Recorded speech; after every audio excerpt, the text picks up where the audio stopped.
a couple of things I'd like to prelude before I go through it is that no matter what level you coach, whether you coach at NRL level, whether you coach under 12s, whether you coach women, you have to be organised. You have to be organised, and a lot of things that Jimmy was talking about really resonated with me. I thought, knowledge was the most important thing when I first started coaching. You needed to be the smartest person in the room, needed to be the smartest person in your group. And I've learned after a while, when you sort of put your ego away, that that's not the most important. Knowledge is important. Knowledge is important, but I think one of the real themes coming through tonight is that your connection with the team, how you treat people, good people, and all those types of things are really important. The technical aspect is important, but it's not the most important. Understand that.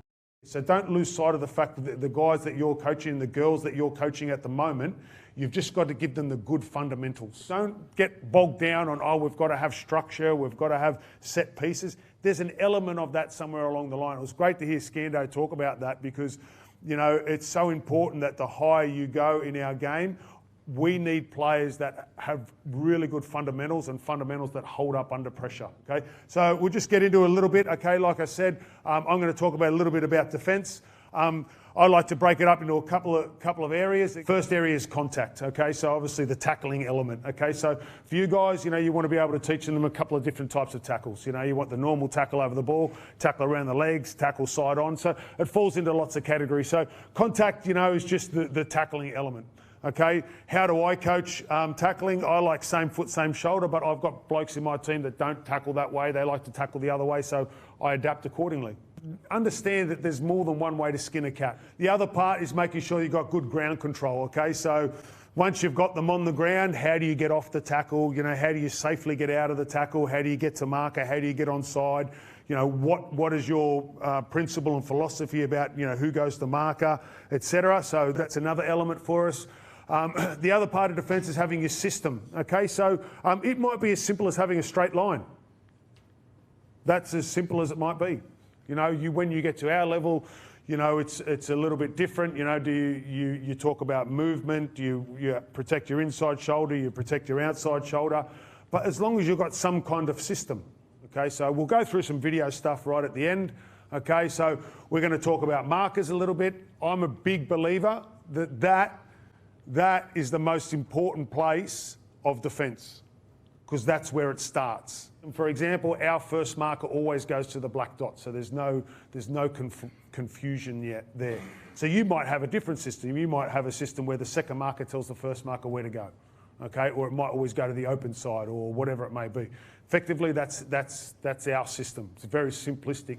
The other reason why that's important for us is that when you need numbers down a short side, it's so much easier for the second marker because he's got a little bit more space to get down and help that shot if need be. Principles of your defence, okay? So that might be as simplistic as, okay, first tackler goes low or first tackler goes high. Systems for us would be we protect our inside shoulder heavily. Kevy's team, who was here before, not so much. Okay, so again, we'll give you some examples. There's one team in the NRL that has a system for one side of the field, and they have a different system on the other side of the field. They're a very advanced footy team. They're a very advanced club. They've been a very good defensive team for most probably 20 years now, so they can afford to do that. My team can't do that. We're not advanced enough like that just yet. And I'll show you some examples of Melbourne in a little bit of time and why their principles are a little bit different. And my last point that's really important is that what complements the system is the movements, okay? So if you have a system where you want to protect your inside shoulder, okay, it's really important that you have really good width and you get off the line nice, straight and square. But if you have a system, for example, where you don't protect your inside shoulder and you want to fan out and try and push them towards the sideline, your body position and your movement off the line is very, very different. If your system is a nice straight line and I go that way off the line straight away and somebody else goes like that, all of a sudden we don't have that straight line. So your movements should reflect your system. Okay, so just understand that. So they're all intertwined a little bit, okay? They're the three areas that I think that are really important for defence. Worry about the contact, how you're going to tackle, how you're going to get them on the ground, how you're going to get off the tackle, okay? Important to have your system, how your markers are going to work and how you're going to move, Okay, really important. Okay, so attack. So a couple of little things that are really important. Okay, core skill. Okay, so someone give me an example of what core skill would mean. If I said to you, what's core skill for a rugby league player? Passing the ball? Catching the ball? Tackling, yep. Kicking? Evasion? Sidestepping? Play the ball? All those core things that you do. Okay, so how you teach that and what is important for you as a coach is different. Some people, they love the 6 o'clock pass. Some people want spiral passes, all those types of things. Dummy half passing, that's another core skill that everybody has to do.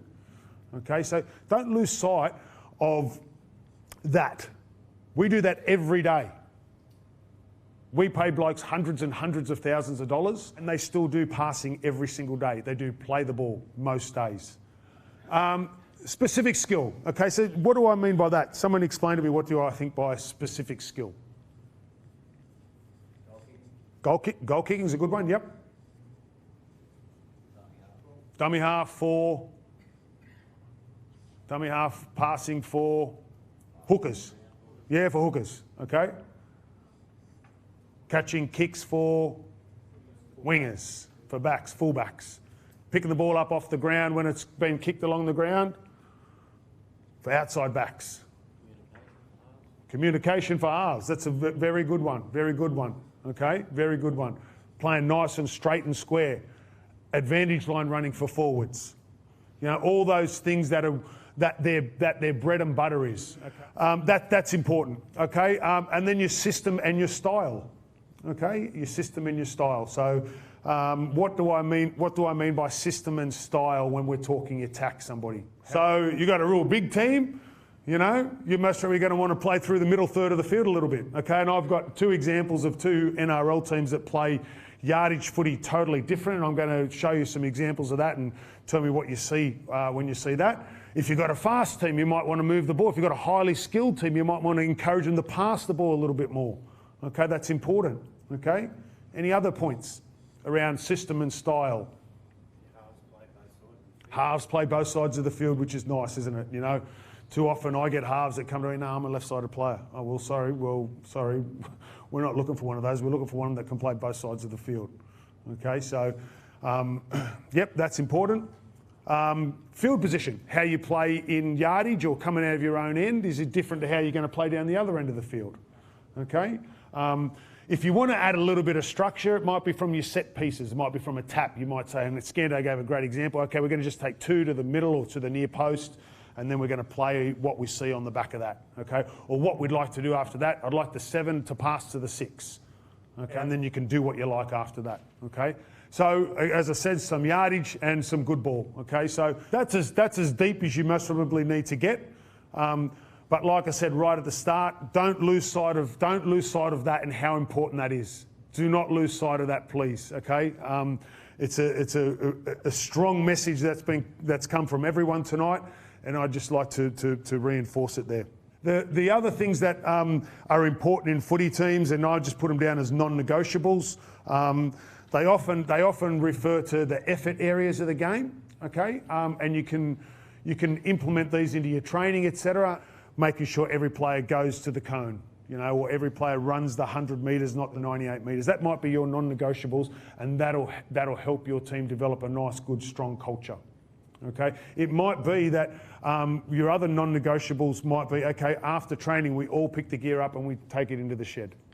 Okay, you hear about the All Blacks, for example, they clean every dressing shed that they ever get changed in. They pick up the strapping tape, they sweep it out, all that kind of stuff. That's a non-negotiable for them. And then you can transfer some of those things to the effort areas on the footy field over time. So if you're coaching a little bit of an older team, you know, up to Queensland Cup, it might be kick chase. Okay, we need 10 people in the kick chase line every single time. Or when they're kicking the footy, we want to have kick pressure every single time. That's an effort area. It's not a skill-based thing. Okay, because some people can throw a 30-metre left to right cutout pass, but everyone can put kick pressure on. Everyone can chase kicks. Okay, it might be we want to be on side every single time. You know, so whatever it is. So I think it's important to put some of those types of things into your game. And this is my last little point before we get into the video. The important question for me is the how. So go back to the original slides about, about your system or about the core skill.